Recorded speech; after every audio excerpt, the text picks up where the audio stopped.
G'day everyone, welcome to this video on Unit 1 Topic 2 for Year 11 Economics on economic flows. Often Topics 1 and 2 form the basis of your first assessment task. So if you haven't watched the video on Topic 1, I'd suggest you watch that first before you move into this one. Once again, always think about your cognitive verbs, your levels of explanation and understanding and how you've got to interpret stuff that you'll need to know. So for example, when it's explained, always try and include a what, how, why, and an example. Okay, you start to think about what a 50-word answer might look like. There's a really simple way to do it. Okay, construct, can you draw the diagrams? Can you draw your diagrams? Analyze and evaluate, we'll look at in the future. Describe, kind of like explain, maybe with a little bit less detail. Make sure that you are precise in your use of terminology. Make sure you know your definitions and things like that. Okay, we'll come back to these last two later on. They're usually the extended response questions. In Topic 2, we're looking here at economic flows, really focusing on the circular flow of income model and also the business cycle. So describe these concepts: aggregate demand, aggregate supply, AD equals consumption plus the investment plus the government spending plus the net export position of our economy. GDP. How does that link to this? How does the government get involved? We'll look at that a little bit later on. Construct. The model that is linked in your syllabus, and thanks to the Reserve Bank of Australia Education for liberating their version of it, is the circular flow model. Okay. The assumptions are significant: withdrawals or leakages and injections. Make sure you're comfortable with that. Our leakages appear on the left here. I'll put an L for leakages or withdrawals. And on the right side here, as we see our injections. Pretty straightforward. Most people are pretty comfortable with this by year 11 because you often do it in like middle school business and things like that. Explain. Once again, what, how, why, an example. So you're looking at that 4 to 5 to 6 to 7 question. A sentence response, 4 to 5, 6, 7 sentence response. Sorry, I'm tired tonight. Okay, so relationships between sectors of the circular flow, equilibrium, expansion, contraction. Once again, precise use of terminology in terms of circular flow. Economic growth or activity is represented by AD, if we're going to be very specific. The paradox of thrift, the idea of an increase in savings has unintended consequences that we may not think about. Phases of the business cycle and the role of government to smooth the cycle through fiscal and monetary policy. Let's talk about these a little bit.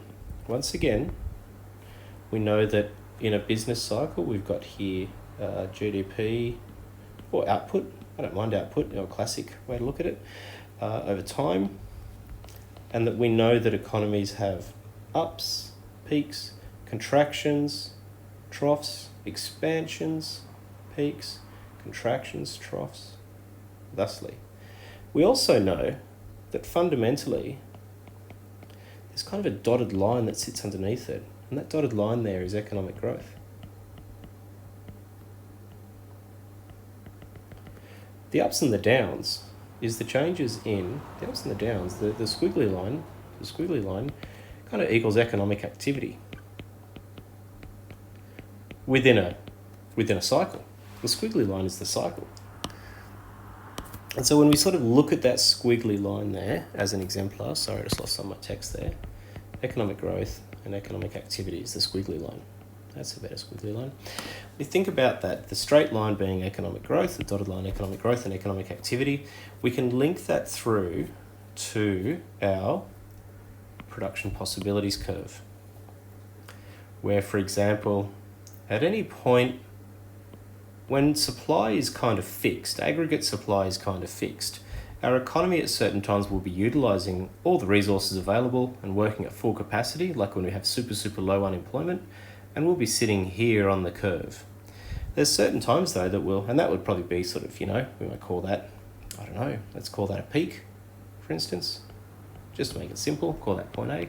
But then at other times what will happen is that the economy will go into a contraction and there'll be unemployment, all resources won't be used fully, factories won't be working at full output, and that's where we have our trough. Let's call that point B. And point B might be an underutilisation of resources in here. So we see a cycle, a business cycle. Then it bounces back. And then what happens in the longer term, though, is that imagine that our economy has an increase in output, okay, an increase in supply. So we've got more stuff available. We've got more people in the economy. We're using technology more effectively. And our economy kind of basically goes from point A to, let's put a point up here, like point C, this idea of economic growth. And what happens if we have more people available, we have more technology, more productivity, we'd see that there would be an outward shift of our PPC. And that outward shift of the PPC represents real economic growth. That's the real economic growth. That's the real economic growth. And so we'd say we go from A, and this would be C, for instance. We then have a bigger capacity to make stuff in our economy. So over the short run, we see economic activity. The short run, supply is fixed.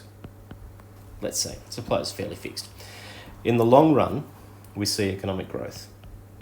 And these are terms you'll come back to in the future. But I think it's important to think about that.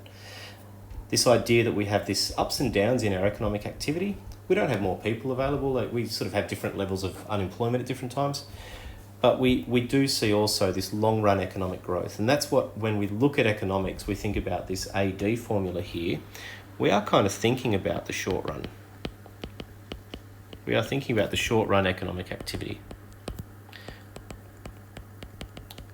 The economy expands and the economy contracts. So I'm actually going to cross out the word they use in the syllabus there as economic growth,